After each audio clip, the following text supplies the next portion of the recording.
নমস্কার বন্ধুরা, সবাই কেমন আছো? ভালো আছো? আমি মোটামুটি আছি, কারণ জানো তো আমার ঠান্ডা লেগেছে আর ভালো লাগছে না কোনো কিছু। তাই তোমার দাদাকে বললাম একটু পমফ্রেট মাছ নিয়ে এসো তো বাজার থেকে। তাই এনেছে। সেদিন যেতে একটু বেলা হয়ে গেছিলো জানো, সেই জন্য বাছাই পড়ে গেছে মাছটা। এদিকে দেখে নিলে সর্ষে বাটার ভেতরে একটু নুন দিয়ে দিলাম। আর দেখছো কত ছোটো ছোটো পমফ্রেট মাছ। এই পমফ্রেট মাছ দেখে আমার ভেবো না যে তোমার দাদা কিপটে। আসলে সেদিন বড় মাছগুলো মানে বিক্রি হয়ে গেছে ওনার কাছে, সেই ছোটো ছোটো ছিল সেইগুলোই নিয়ে এসেছে। আর আমাদের চেনা চেনা কিছু দোকান আছে, সেখান থেকেই তোমার দাদাভাই মাছগুলো নিয়ে আসে। কেননা অন্য দোকান থেকে নিলে না খারাপ বেরোয় বলে না, ওই কিছু কিছু দোকান আছে আমাদের ফিক্সড করা, সেখান থেকেই নিয়ে আসে। যাই হোক, তেলটা গরম হয়ে গেছে, মাছটাও আমি দিয়ে দিলাম দেখো। এবার মাছটা না খুব কড়া না খুব হালকা, এমনভাবে ভাজতে হবে যেন ছেড়েও না যায়, আবার বেশি ফ্রাইটা যেন না হয়, তাহলে কিন্তু আবার মানে শক্ত শক্ত হয়ে যাবে। দেখে নাও তোমরা নিজের চোখেই কেমন করে মাছটা ভাজলাম। তোমরাও চেষ্টা করবে এরকমভাবেই ভাজার। বাবা, মাছটা উল্টানোই যাচ্ছে না জানো। আসলে এক হাতে মোবাইলের ক্যামেরা ধরে রেখেছি, মানে ক্যামেরা করছি, এদিকে আবার উল্টানো, দুটি খুব সমস্যা হয় জানো তো। কিন্তু কি করব বলো, বড় ইউটিউবার তো নই যেটা ক্যামেরাম্যান রাখবো।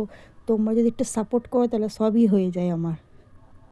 এবার দেখো আমি কালো জিরেটা দিয়ে ফেললাম তাড়াতাড়ি করে, কারণ দেখানো হলো না। তোমরা কি বুঝতে পারছো এটা কালো জিরে দিয়েছি?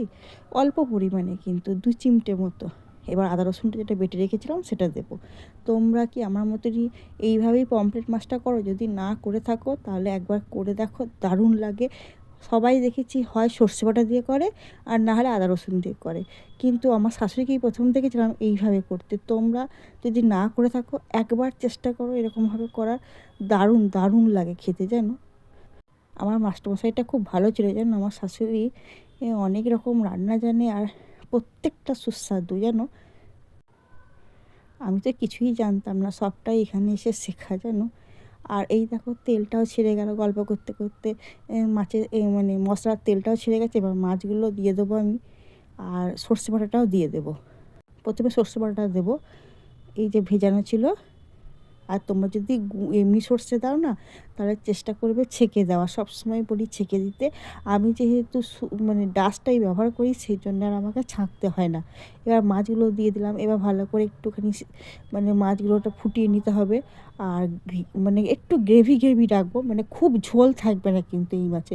তোমরা আশা করি সবাই জানো যে পমফ্রেট মাছে কেউ ঝোল ঝোল খায় না, একটু কষা কষা খেতেই ভালো লাগে জানো। এইবার আমাকে অপেক্ষা করতে হবে একটুখানি জলটা ভরার জন্যে। আর দেখো এখন তো মনে হচ্ছে যেন কত কম তেল, দেখবে একটু পরে কেমন তেলটা ছাড়বে দেখো। আর তখন উপরে মনে হবে কত তেল। তোমাদের সামনেই যেটুকু তেল দিয়েছে, কিন্তু আমি কিন্তু আলাদা এক্সট্রা ভিডিও অফ করে কিন্তু কোনো তেল দিইনি। দেখেছো এই মাছটা থেকে কতটা তেল বেরোলো, আর কি সুন্দর রগরগের মতো হলো। এইটা বলো না খেতে কেমন লাগবে ভাত দিয়ে, গরম ভাত দিয়ে।